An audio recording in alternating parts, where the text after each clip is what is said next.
Asalaamu calaykum akhyaarta sharafta badan kusoo dhawaada janaalka dhacdooyinka dunida Tube oo ka barateen barnaamijyo xiiso badan.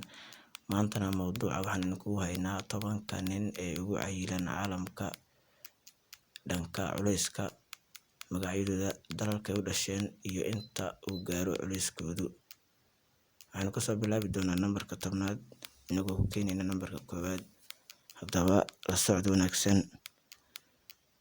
Nambarka 10aadi waa Roberta Ila Lahagis ee u dhashay dalka Mareykanka, culeyskiisuna gaaro 487 kilogaram.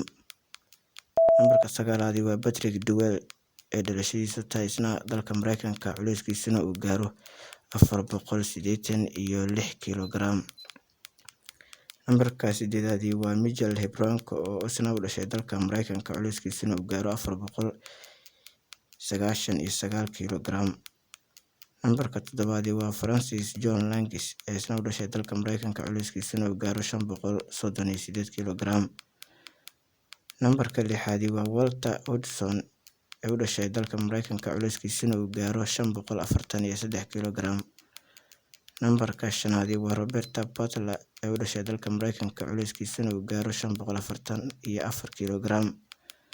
Nambarka 4aadi waa Juan Pedro Franco oo u dhashay dalka Mexico, culeyskiisuna uu gaaro 595 kilogaram.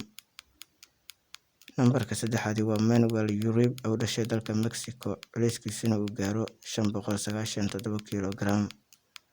Nambarka 2aadi waa Khalid bin Mohsen Shari ee u dhashay dalka Saudi Arabia, culeyskiisuna uu gaaro 610 kilogaram.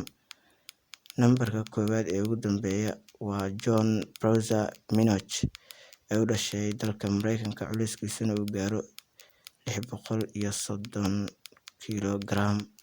Halkan waxaa inooga barnaamijkan uga hadlaynay 10 rag ama nin ee ugu cayilan caalamka. Fadlan janaalka hadaad ku cusub tahay subscribe, like, aad iyo aad mahadsantiin. Wassalaamu calaykum waraxmatullaahi tacaala